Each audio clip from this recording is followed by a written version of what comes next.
Hello guys, welcome back to my YouTube channel Gyan Pani. आज इस video में हम लोग कवर करेंगे reinforcement theory of motivation.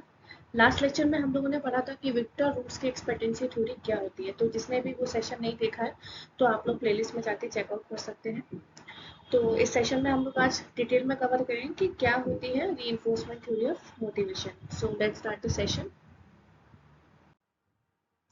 Reinforcement theory has been proposed by B.F. Skinner and his associates.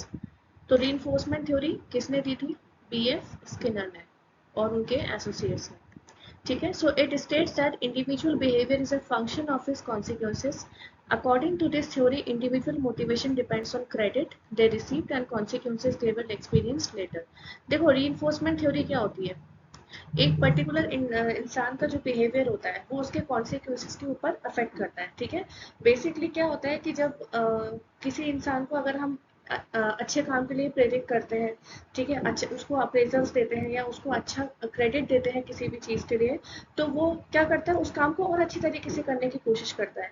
लेकिन अगर वही काम उससे गलती हो जाती है या कुछ अगर हम उसे रिवॉर्ड की जगह पनिश करते हैं, ठीक है, तो वो जो एक्सपीरियंस है वो बाद में उसको फील करता है कि नहीं, मुझे अगर गलत काम के लिए टोका गया है या गलत काम के लिए बोला गया है तो ये मेरे लिए सही नहीं है। तो ये चीज़ क्या हो जाएगी आपकी नेगेटिव रीइंफोर्समेंट। तो जो रीइंफोर्समेंट थ्योरी दी है बी एफ स्किनर ने, उन्होंने ये बताया कि पर्टिकुलर किसी इंसान को अगर आप अच्छे काम के लिए रीइंफोर्समेंट करोगे, अच्छे काम के लिए उसको बोलोगे, तो वो और अच्छे तरीके से उस चीज़ को करेगा, उस चीज़ को परफॉर्म करेगा।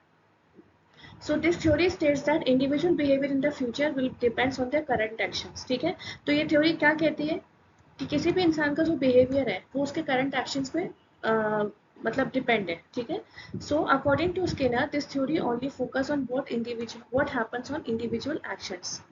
So, thus the external environment of the organization must be designed effectively and positively so as to motivate the employees. अगर ऑर्गेनाइजेशन में किसी भी एम्प्लॉयज को अगर आपको मोटिवेट करना है, ठीक है, तो कोई इंसान अगर काम कर रहा है या फिर वो अच्छा इनपुट दे रहा है ऑर्गेनाइजेशन के लिए, तो आपको उसको एक पॉजिटिवली तरीके से रीइंफोर्समेंट करना चाहिए, उसको और अच्छा काम बोलना चाहिए और अच्छी तरीके से उसको प्रेरित करना चाहिए। ठीक है, जिससे क्या है, वो अपने एफर्ट्स को एक्स्ट्रा तरीके से लगा सके। ठीक है, तो जो इंसान का जो बिहेवियर होता है वो उसके करंट एक्शंस पे डिपेंड होता है कि आप जैसा जो बर्ताव कर रहे हो करंटली में, ठीक है, उसके हिसाब से इन्फोर्समेंट किया जाता है उसका। ठीक है, अगर आप अच्छा कर रहे हो तो ये पॉजिटिवली तरीके से आपको मतलब होगा, और अगर आप बुरा काम कर रहे हो या अगर आपको कोई चीज़ के लिए पनिश किया जा रहा है या किसी चीज़ के लिए आपको टोका जा रहा है कि नहीं आप ये काम मत करो, आपका ये बिहेवियर अच्छा नहीं है, तो ये चीज़ आपकी नेगेटिव साइड्स में दिखाई देगी। ठीक है, तो रीइंफोर्समेंट थ्योरी क्या किसने दी थी? बी एफ स्किनर ने, जो बेसिकली डील करती है इंडिविजुअल बिहेवियर के ऊपर कि उसका जो बिहेवियर है, उसका जो कॉन्सिक्वेंसेस है वो करंट में क्या है। ठीक है, अच्छा है या बुरा है, उस हिसाब से लोगों को रीइंफोर्समेंट किया जाता है।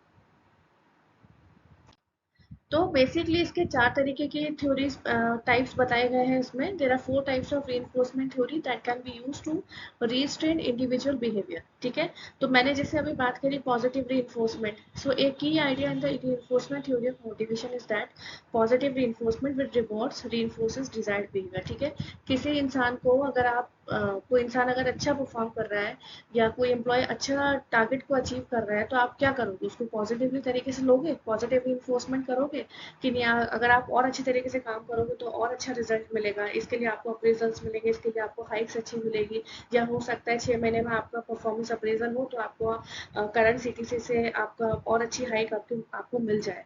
ठीक है, तो आपकी सैलरी में इंक्रीमेंट हो जाए। तो ये क्या हो गया, positive reinforcement. For example, providing an employ with extra days off for good performance in their job.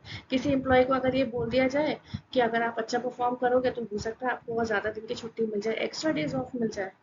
ठीक है, तो क्या होता है, ये पॉजिटिवली तरीके से आप उसको रीइंफोर्समेंट कर रहे हो कि आप ना और अच्छे तरीके से काम करो।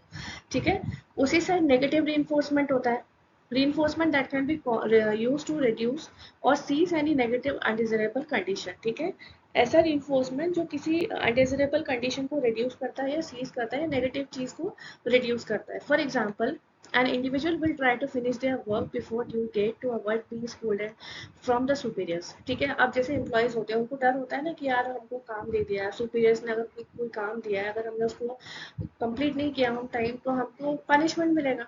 ठीक है, हमको डांट पड़ेगी। ये हो गया नेगेटिव रीइंफोर्समेंट। काम तो वो कर रहा है, किसकी वजह से? डर की वजह से, कि भाई वो उसको स्कोल्ड ना करे, ठीक है, उसको डांटे ना कि तुमने काम क्यों नहीं करा।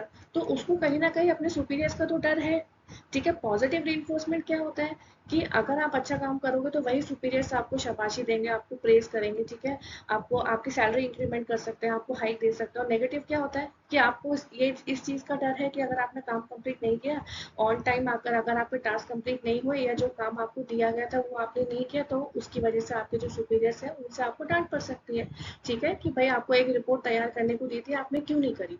तो आप डर की वजह से तो वो काम करोगे ना। तो ये हो गया आपका नेगेटिव रीइंफोर्समेंट। एक होता है extension. It implies absence of reinforcement, ठीक है, इसमें रीइंफोर्समेंट की एब्सेंस होती है। So in other words, extension implies lowering the probability of undesired behavior by removing reward for that kind of behavior. For example, if an employee no longer receives praise and admiration for good work, he may feel that behavior is generating no fruitful consequences. किसी employee से अगर आप काम करवाते हो, इसमें reinforcement absent होती है, ठीक है, इसमें इसका एब्सेंट होता है। जैसे कि कोई इंसान अच्छा काम कर रहा है, करा ही जा रहा है, मतलब वो अपना ऑन टाइम काम कर रहा है, टाइम से आ रहा है, टाइम से जा रहा है, अपनी रिपोर्ट्स तैयार कर रहा है, जैसे सीनियर्स ने बोला वैसा काम उसने सीनियर्स को कंप्लीट करके दिया। लेकिन अगर उसके बदले में उसको कोई रिवॉर्ड ही नहीं मिल रहा, ठीक है, अगर उसे कोई रीइंफोर्स ही नहीं कर रहा, तो वो क्या सोचेगा कि मेरा जो काम है वो तो वेस्टेज है, ठीक है। तो उसको क्या है, जो प्रेरणा मिलनी चाहिए या उसको प्रेरित करना चाहिए, वो चीज़ अगर उसके साथ नहीं हो रही है, तो उसको क्या लगेगा कि मतलब कोई मतलब ही नहीं है अगर मैंने ये काम करा तो, कोई किसी को कोई फर्क तो पड़ नहीं रहा, ठीक है। तो इसमें क्या होता है, एब्सेंस ऑफ रीइंफोर्समेंट होता है, इसमें इसको रीइंफोर्स नहीं कर रहे हैं, ठीक है, काम कर दिया तो कर दिया, लेकिन अगर सामने वाला क्या एक्सपेक्ट कर रहा है कि उसे रीइंफोर्समेंट मिले, ठीक है, और अच्छा काम करने की रीइंफोर्समेंट मिले, लेकिन इस केस में रीइंफोर्समेंट नहीं होता। लास्ट है punishment, condition where the unpleasant consequences of specific behaviour perception. Punishment से तो हमें वैसे ही समझ में आ रहा है। फॉर इंस्टेंस, सस्पेंडिंग और टर्मिनेटिंग एन एम्प्लॉय और ब्रेकिंग द ऑर्गेनाइजेशन रूल्स, ठीक है, कोई एम्प्लॉय है, सस्पेंड हो जाता है, टर्मिनेट कर देता है हम किसी एम्प्लॉय को, ठीक है, क्यों करते हैं? अगर वो ऑर्गेनाइजेशन के रूल्स को तोड़ता है तो उसको क्या करते हैं, पनिशमेंट देते हैं, ठीक है। So punishment can be equalize by positive reinforcement from alternative sources.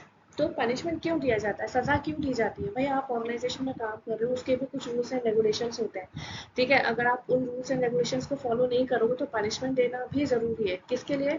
Positive, उसको हम पॉजिटिव चीज में ले सकते हैं, क्योंकि अगर एक बार किसी इंसान को अगर पनिशमेंट मिल जाती है तो वो ये सोचता है कि नहीं यार, अगर अगली बार ये गलती मुझसे रिपीट हुई तो मुझे दोबारा पनिशमेंट मिलेगा, ठीक है। तो उसको सुधारने के लिए, उसको ठीक करने के लिए उस चीज को पनिश किया जाता है, ठीक है।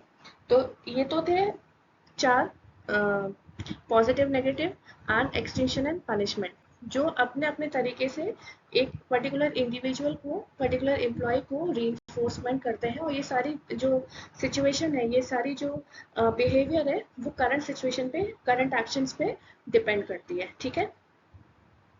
तो इतना ही बस आज की वीडियो में। अगर आपको ये वीडियो पसंद आया तो प्लीज़ इसे लाइक शेयर सब्सक्राइब ज़रूर करें। Thank you so much.